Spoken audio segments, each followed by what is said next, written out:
बोलो श्री नारायण भगवान की जय।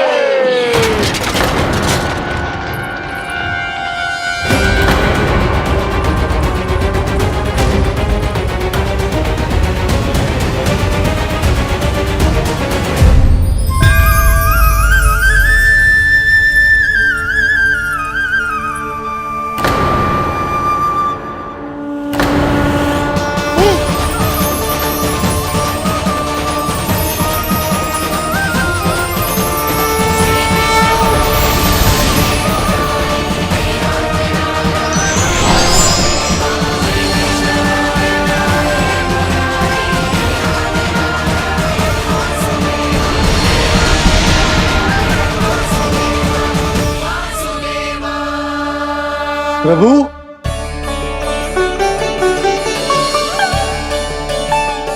प्रभु, मैंने आपके अवतार को हानि पहुंचाने का प्रयास किया, फिर भी आपने मुझे दर्शन दिया। देने ही पड़े। तुम्हें मेरे चरणों का स्पर्श जो मिल गया, तुम्हें आश्चर्य हो रहा होगा। एक साधारण से स्पर्श से तुम्हें वो मिला जो बड़े से बड़े ऋषियों को भी कठिन से कठिन तपस्या के बाद भी नहीं मिलता। इसका उत्तर तुम्हारे अतीत में छुपा है। दैत्य हिरण्याक्ष के पुत्र के रूप में तुम्हारा जन्म हुआ था। शीघ्र ही तुम बहुत अधिक विशाल और असीम बलशाली हो गए थे, पर तुम अपनी शक्ति का प्रयोग अनुचित ढंग से करते थे। एक दिन तुमने महर्षि लोमस के आश्रम में बहुत ही उत्पात मचाया, हरे भरे वृक्षों को नष्ट कर दिया।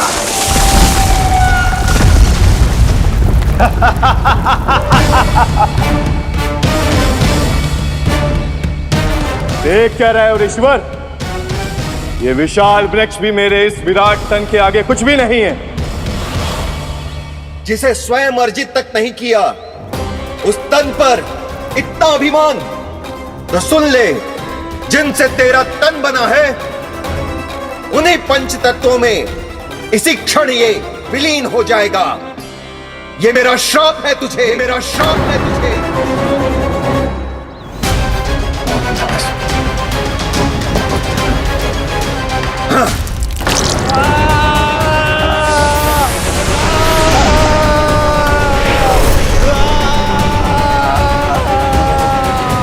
पर तभी तुम्हें अपनी भूल का आभास हुआ और ऋषि लोमस से तुमने क्षमा याचना की। क्षमा करे ऋषिवर, क्षमा करे। मैं मूर्ख, अभिमानी हूँ, अज्ञानी हूँ, परंतु आप तो दया के सागर है। कृपा करे ऋषिवर, कृपा करे। बिना तन के मैं कैसे जीवित रह पाऊंगा? तुम जीवित भी रहोगे और अपने दैनिक कार्यों का संचालन भी कर पाओगे, किंतु सजीव प्राणियों या निर्जीव वस्तुओं की सहायता से। ऐसा जीवन तो मृत्यु के समान है ऋषिवर। इससे अच्छा है आप मुझे जीवन से मुक्ति दे दो। मुक्ति भी अवश्य मिलेगी तुम्हें, पर जब तुम परम प्रभु श्री हरि नारायण के चरणों का स्पर्श करोगे, चरणों का स्पर्श करोगे। और यही नहीं शक्तासुर, कल जब तुम मुझे खोज नहीं पा रहे थे, तब भी तुमने हार नहीं मानी। 7 प्रहर तक 7 बार मेरी और मेरे गोकुल की परिक्रमा की। इस क्रम में तुमने अनजाने में ही अपना पश्चाताप पूरा किया और पुण्य अर्जित कर दिया। इसलिए मैं तुम्हें मोक्ष प्रदान करता हूं। इसलिए मैं तुम्हें मोक्ष प्रदान करता हूं।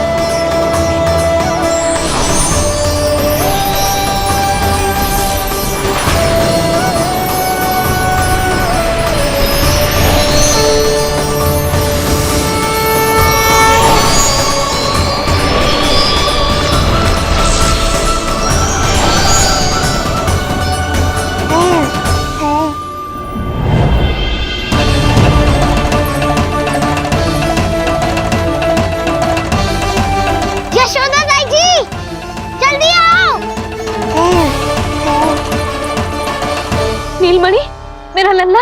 लल्ला, तुझे कुछ हुआ तो ना है ना? तुम ठीक तो है ना? मेरा नीलमणि, मेरा प्यारा बच्चा।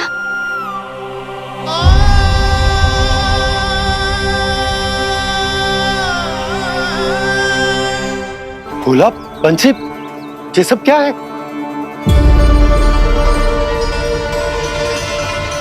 उज्जवल, ये किसने करो है? और देख, कहानी मत सुनाइयो। उज्जवल पुत्र, कैसे हुआ ये सब? किसने किया? और किसने? महाबली नीलमणि ने बड़ी ताई जी।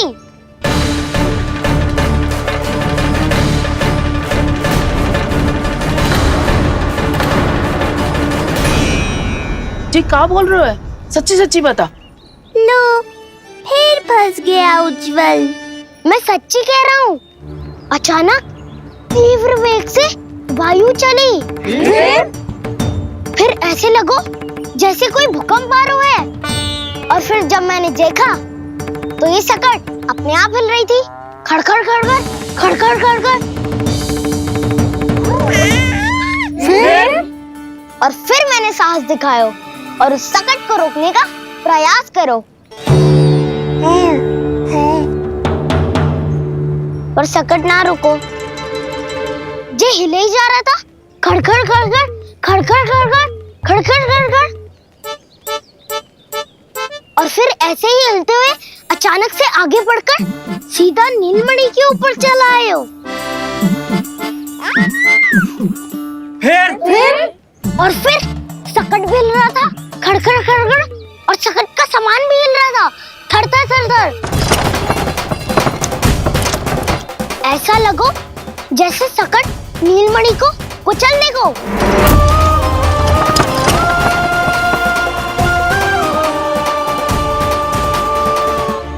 पर तभी जे जाग गए हो। इसने खींचकर अपने पांव का प्रहार करो और चीख गया सकट आकाश पे।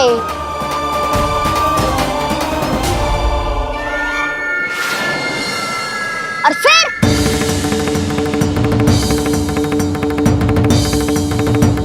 धड़ाम, सब भूमि पे गिरकर चकनाचूर।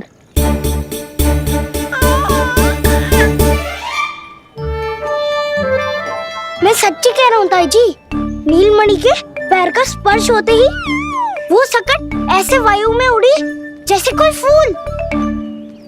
अच्छा, और जो तेरे हाथ में ये माखन है, ये भी अपने आप उड़ के आ गया होगा ना? हाँ, मैं सच्ची कह रहा हूँ। सदा बड़पोला पंच, ये अच्छी बात ना है लल्ला। सत्य बता। मैया, मैं सत्य बोल रहा हूँ। ये सकट अपने आप ही आयो था और नीलमणि के प्रहार करते ही दूर जा गिरो। अरे, ये बड़बोले से पूछने से अच्छा है कि हमें स्वयं विचार करना चाहिए कि ये सकट टूटा कैसे। हाँ नंदराज, हाँ, हम भी आरती के लिए भीतर चले गए थे। हाँ। अरे, आप सब मेरा विश्वास क्यों ना कर रहे हो? नीलमणि के प्रहार से ही उज्जवल, सकट बहुत पुराना था, पहिया ढीला होकर खुल गया होगा। यशोदा, अनेक कारण हो सकते हैं, चिंता करने की कोई आवश्यकता ना है। मैं चिंता क्यों करने लगी भला? मेरे नीलमणि के गले में रक्षा वाला कंठक पहले से ही है। और हम ये सब पूजा पाठ इतने विधि विधान से इसी के लिए तो कर रहे हैं, है ना पंडित जी? हाँ रानी जी। तो बस फिर मेरे लल्ला को कछु क्यों होने लगो? और आप सब स्वयं ही देख लो ना, जे इतना बड़ा सकट टूट के बिखर गया है, किंतु मेरे लल्ला को एक खरोच भी ना आई। इसका अर्थ तो यही है ना कि हम जो भी कर रहे हैं सही कर रहे हैं। मुझे चिंता करने की कछु आवश्यकता ही ना है। चलो सब भीतर चलते हैं। हाँ हाँ, लल्ला को भूख भी लगी आई होगी। चल।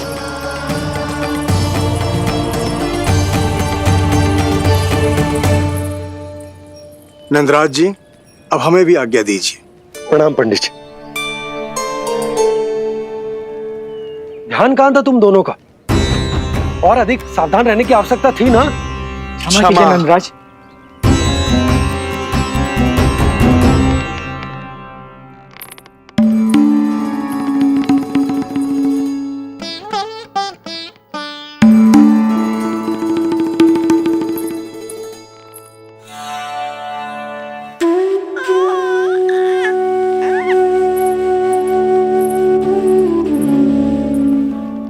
यशोदा, क्या हुआ?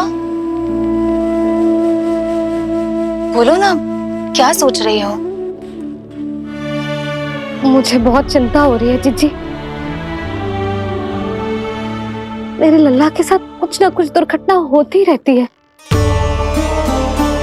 अरे, अभी बाहर ही तुम सबको समझा रही थी, अब भीतर आते ही क्या हो गया तुम्हें?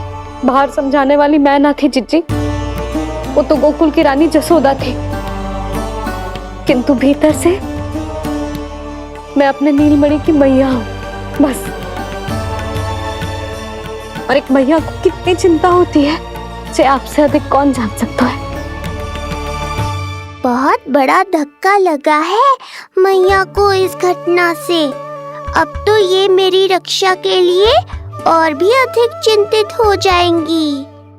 यंत्र का कंठक, पूजा पाठ, इतने सारे प्रहरी, सुरक्षा के प्रबंध, यदि इतने सबके बाद भी मैं अपने लल्ला की रक्षा न कर पाई तो मुझसे अधिक अभागी कौन हो सकती है। मैं तुम्हारे मन की दशा समझती हूँ यशोदा।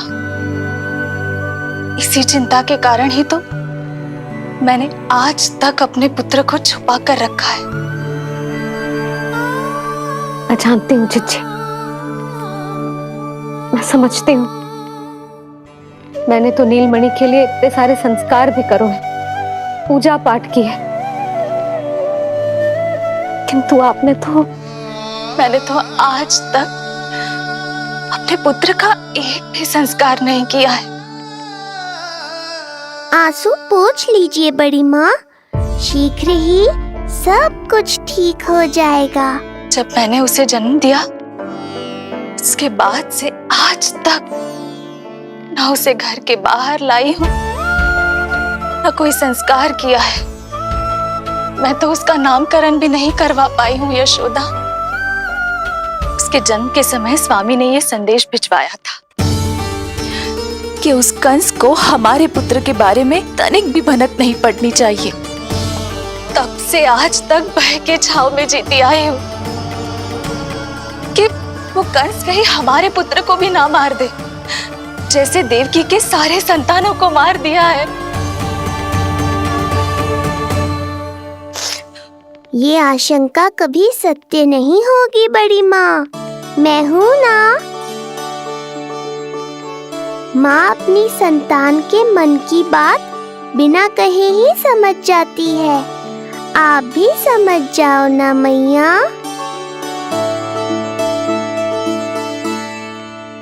जीजी, हमें रोना ना चाहिए। हमें देख के लल्ला भी रो रहा है। मैया, आपकी सहायता की आवश्यकता है मुझे। मुझे ऐसे क्यों लग रहा है जैसे लल्ला मुझसे कुछ कहना चाह रहा है। दाऊ को हम सबसे दूर कब तक रखेंगे बड़ी माँ? ये सोच रहे होगो कि अब तक आपने इसके दाऊ को छुपा के क्यों रखो है। मैं उनसे मिलना चाहता हूँ मैया। चिच्ची, कितना मन करता होगा ना इसका अपने दाऊ से मिलने का। और आपके लल्ला का भी तो मन करता होगा ना कि अपने छोटे भाई को मिले। कितनी बातें करते हैं हम दोनों की इनके सामने। हाँ यशोदा, मैं भी अपने पुत्र को नीलमणि के बारे में सब कुछ बताती हूँ। तो बस फिर हमें साथ साथ रखिए ना। मेरा आधा हिस्सा है वो, उनके बिना मैं अधूरा हूँ मैया। ये दोनों भाई एक दूसरे के बिना अधूरे हैं जीजी। हमें इन दोनों को साथ ही रखना चाहिए। आप ही सोचो, यदि नीलमणि की रक्षा होगी तो आपका लल्ला भी तो सुरक्षित रहेगा। तुम सच कह रही हो यशोदा, हमें इन दोनों को मिलाना चाहिए और साथ में ही रखना चाहिए, सुरक्षित। तब तो शीघ्र ही पंडित जी को बुलाकर हमें शुभ मुहूर्त निकलवाना चाहिए। शुभ मुहूर्त? हाँ, शुभ मुहूर्त। दोनों भाइयों के मिलन के साथ साथ उनका नामकरण संस्कार भी करवा देते। अब अपने दाऊ से मिलूंगा मैं।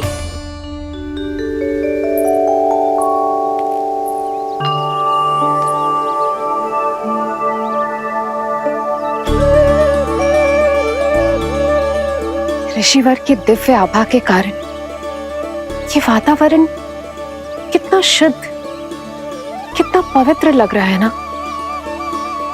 हाँ देवकी, इनका तेज ही ऐसा है कि इनके निकट केवल पवित्रता ही वास कर पाती है। किसी भी प्रकार की दुष्टता इनके पास जाने से पहले ही नष्ट हो जाती है।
इनका तेज ही ऐसा है कि इनके निकट केवल पवित्रता ही वास कर पाती है। किसी भी प्रकार की दुष्टता इनके पास जाने से पहले ही नष्ट हो जाती है। यदि महर्षि की इच्छा के बिना मैंने भीतर प्रवेश किया तो कहीं ये मुझे श्राप ना दे दे। नहीं, इससे तो अच्छा है कि मैं यहीं आश्रम के बाहर रुकूं और यहीं से इन दोनों पर दृष्टि रखूं।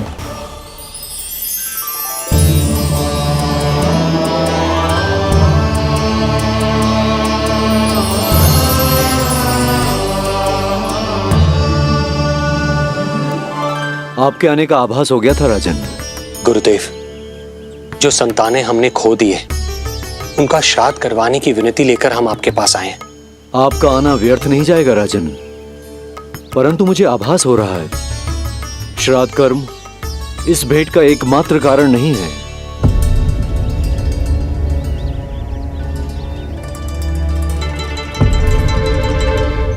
आपको उसकी या कंस की चिंता करने की कोई आवश्यकता नहीं है। निश्चिंत होकर बताइए कि आपकी इच्छा क्या है। गुरुदेव, वर्तमान में मेरी प्रथम पत्नी रोहिणी पुत्र सहित गोकुल में निवास कर रही है। हमारे उस पुत्र का और भाभी यशोदा के पुत्र का नामकरण संस्कार करवा दीजिए। बस यही हमारा सौभाग्य होगा। मुझे कुछ सुनाई क्यों नहीं दे रहा है?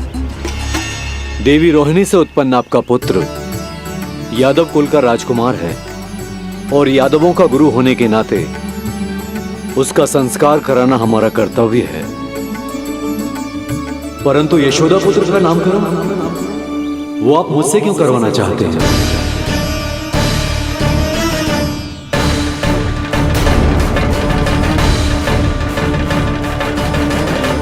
गुरुदेव, सत्य ये है कि रुक क्यों गई रानी देवकी? आपके मन में जो कुछ है कहिए। ये कैसी दुविधा में फंस गया मैं। यदि मैंने गुरुदेव को यशोदा पुत्र का सत्य बताया तो कंस को भी पता चल जाएगा, और यदि नहीं बताया तो कहीं ऐसा ना हो कि ऋषिवर ही बुरा मान जाए। लगता है आप दोनों की दुविधा मेरे अनुमान से भी बहुत बड़ी है। अपनी या अपने पुत्र की कुंडली लाए हैं राजन? जी गुरुदेव, अपनी कुंडली है मेरे पास। देवकी,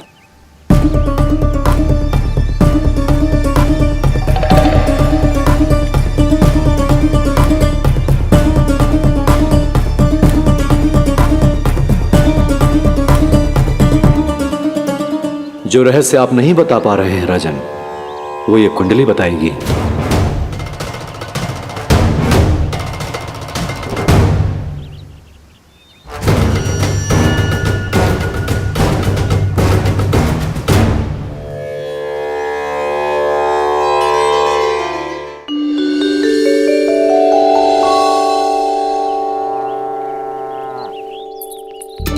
लल्ला बता कैसी है जगदा?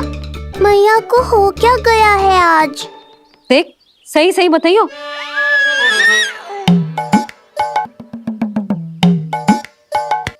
अच्छी है ना? पसंद आएगी ना उसे? हाँ या फिर जे मोर पंख वाला मुकुट दे दूं? पहली बार मिल रहा है तू, उपहार तो देना चाहिए ना। पर बड़े तो वो है ना मैया, उपहार तो वो देंगे मुझे।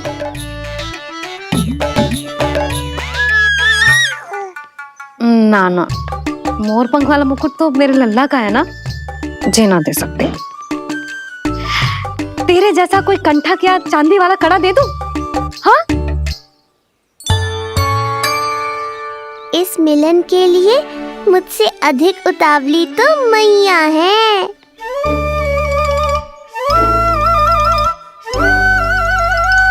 अच्छा जे उपहार छोड़, तू तो जे बता कि तू उसे बुलाएगा क्या कह के? अन्य सभी के जैसे बड़े भैया या गांव वालों के जैसे दद्दा बुलाएगो, या फिर बड़े नगरों में जैसे बुलाते हैं ज्येष्ठ भ्राता बुलाएगो, या फिर प्रेम से बुलाएगो दाऊ दाऊ बुलाएगो ना?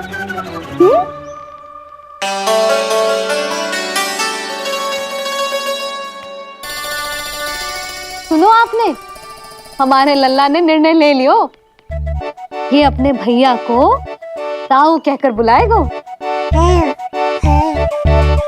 अरे वाह, लल्ला ने बोलना भले ही ना सीखो, परंतु तुम्हें बता दियो। और नहीं तो क्या, लल्ला कुछ कहे ना कहे माँ तो समझ जाती है ना लल्ला?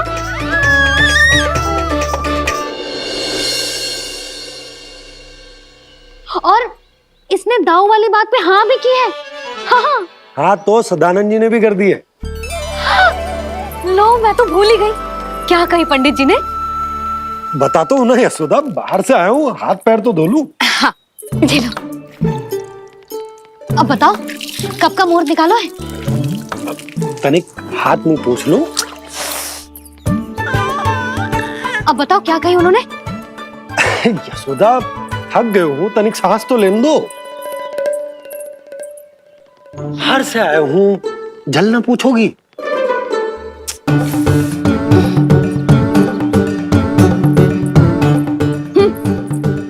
अब बता दो जी।